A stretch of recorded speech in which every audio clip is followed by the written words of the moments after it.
So hello my dear friends, welcome back. Welcome to your channel Cooking Astrology. First of all, I would like to thank all of you for subscribing my channel and liking my videos. Thanks a lot. So this video is going to be the part of Money and Wealth series.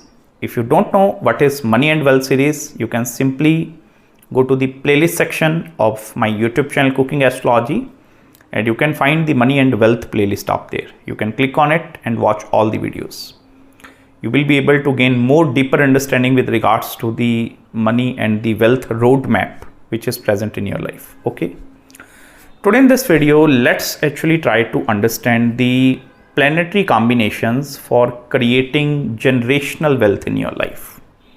Now, what is generational wealth? First of all, generational wealth is actually which maybe you are going to create by working hard in this life, and then you are going to hand over your wealth to the next generation.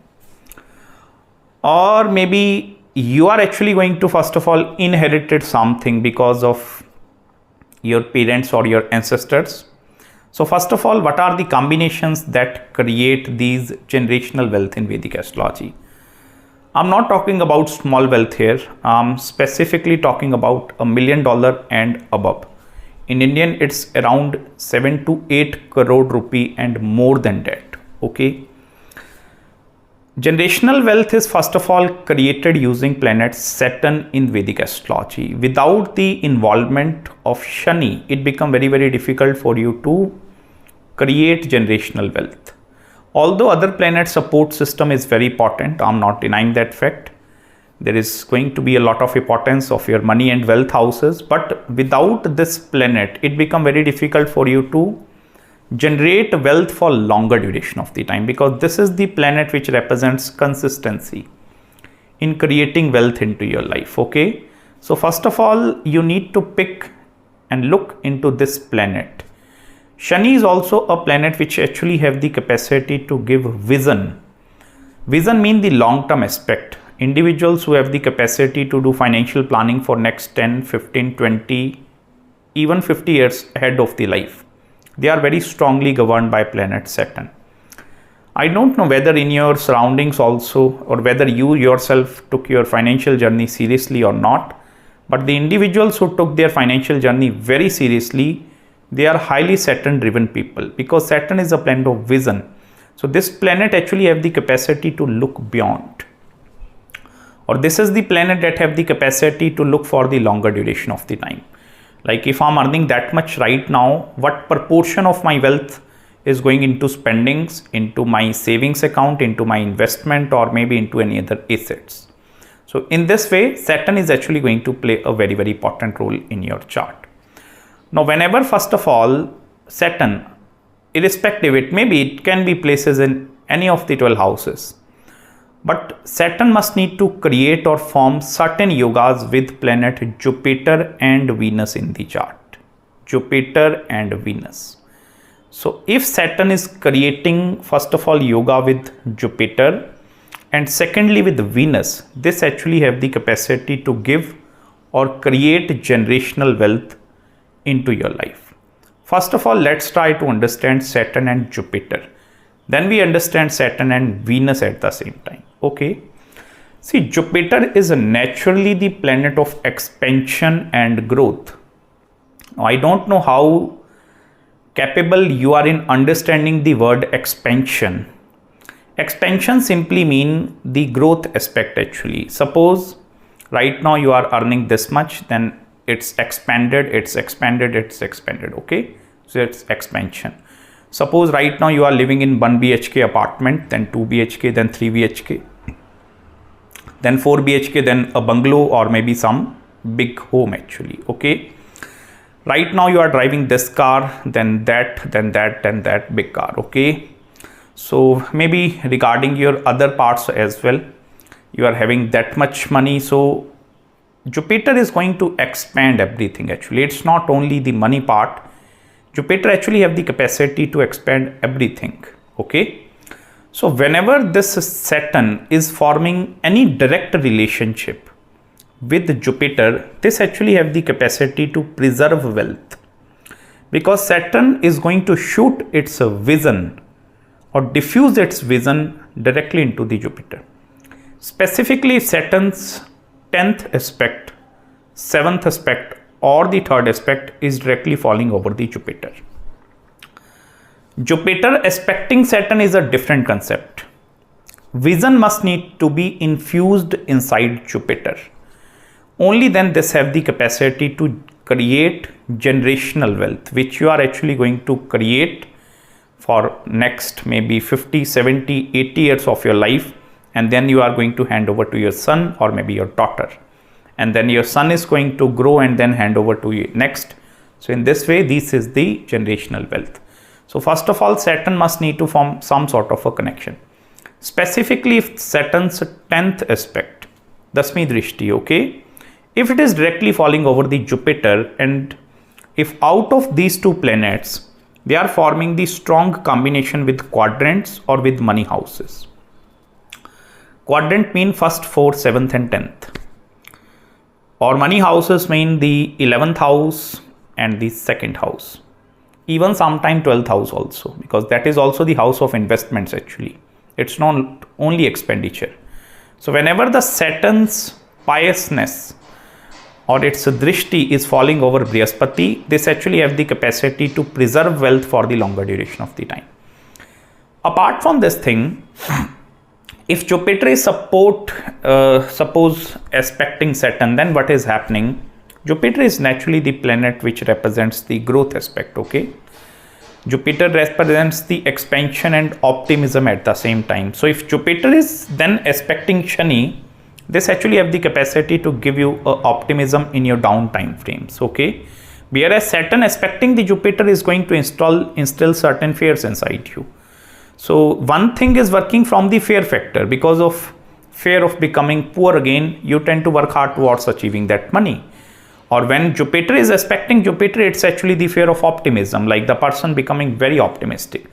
These both pathways actually, whether you are working hard from the fear angle or from the optimism angle, they actually both, the destination is same actually, okay?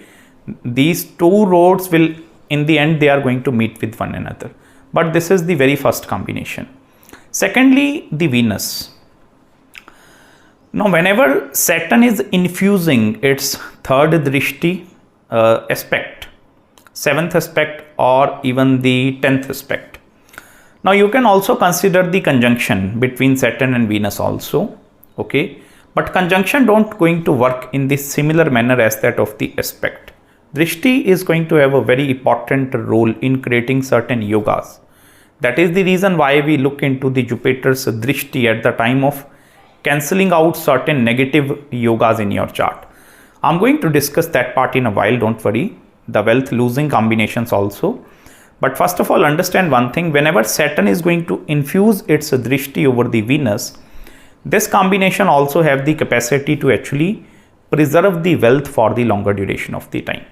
And this is the particular combination which also shows you are actually going to be the first one from your complete family that is actually going to break that poverty chain, and you will set yourself high into the financial status of the life. Now many will comment up there like, why I'm discussing regarding only money here, because in 21st century you understand the importance of money. That is the reason I'm only discussing the wealth aspect of these planets, okay? So if Saturn aspecting over the Venus actually have the capacity to preserve the wealth for longer duration of the time. You need to understand one more important thing here. Venus is also a very interesting planet in Vedic astrology, because first of all, this is governing your 2nd and the 7th house in Kal Purush Kundli. 2nd house is naturally your wealth actually, okay? And 7th house is also ruled by business or Venus actually. 7th house is the house of business.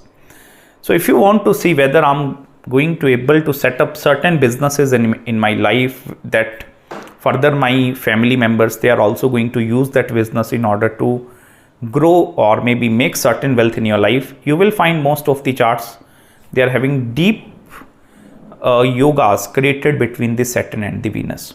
Now whenever Saturn is actually aspecting the Venus, so that vision is also getting infused in the wealth.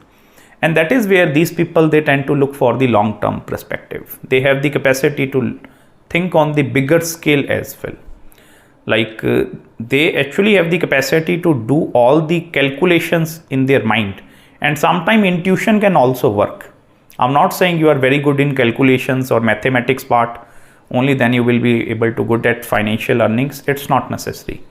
Maybe you are very poor in your mathematics, still you are having your intuition, you are having strong sixth senses, so that actually have the capacity to help you to generate the wealth into your life.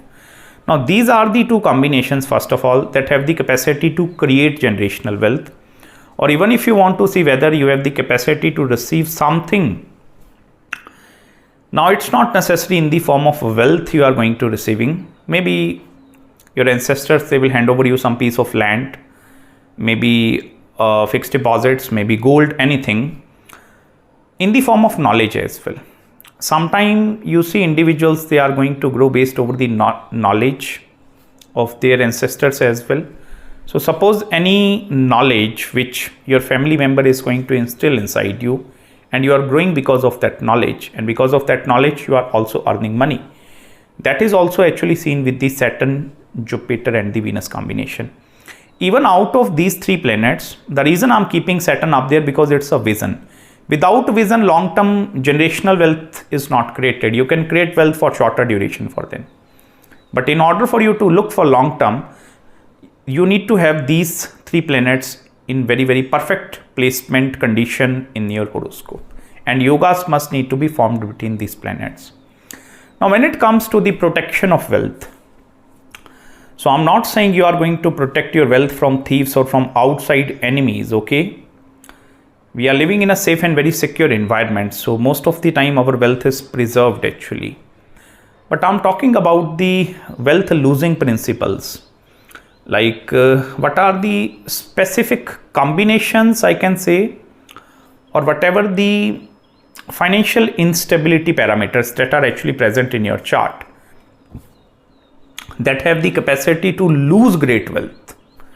Now it's again, great wealth mean you are losing in big money, okay? I'm not here saying like you are losing small money. I'm talking about big money part here. Now whenever, if you want to see or check whether I have the capacity to preserve this wealth which I have worked hard in my life, or whether this wealth is one day is going to get destroyed, or maybe you yourself have the capacity to destroy the wealth which is created by you. And that is where the principle of mixing of one income source with other came into play. Now, if you are already a millionaire watching this video, I bet 100 out of 100 time you are going to have more than one income stream in your life. Because without multiple income sources, it becomes very, very difficult for you at some stage, okay? You can grow up to that level, but then in the multiplication of the wealth, you need to actually require some different multiple income sources. Now, for example, you are earning money from maybe rental income from real estate or some property appreciation. Second, suppose you are earning some business income at the same time. Next, you are also involved in share market, stock market, speculation, trading activities as well. You are also earning money. Next, you might be involved into some crypto tradings actually. Or maybe you are involved in actually directly buying the business, or like from the equity basis, you are doing some sort of like business dealings with someone where you are directly purchasing the business, or you are putting up money up there, okay?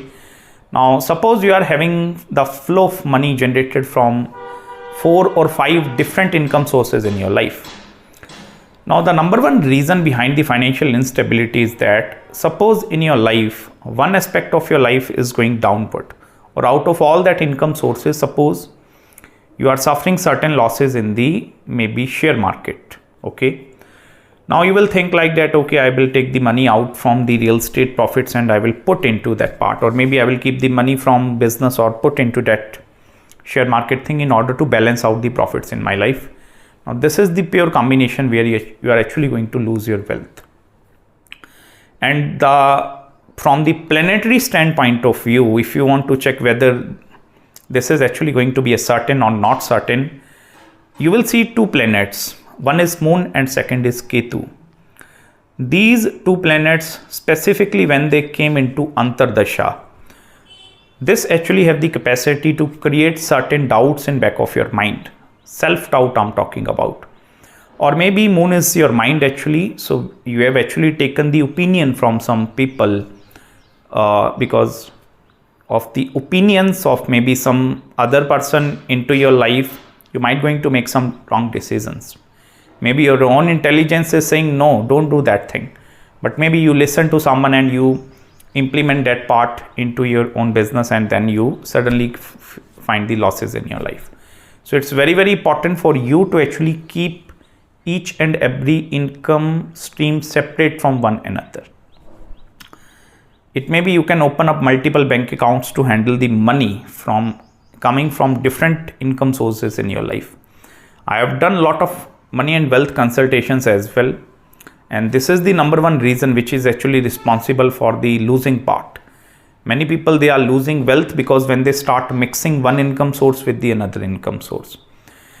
Even 11th house affliction is also going to contribute into the financial instability of these people, because then if specifically Mars is also totally damaged in the chart, for example, and Mars is putting his Bhangam Drishti over the Chandra Ketu, or maybe the Chandra is having the Bhangam mean the very deadly aspect is over maybe the moon, because Mars 8th aspect, whenever it's actually falling over the money and wealth houses, maybe from anywhere.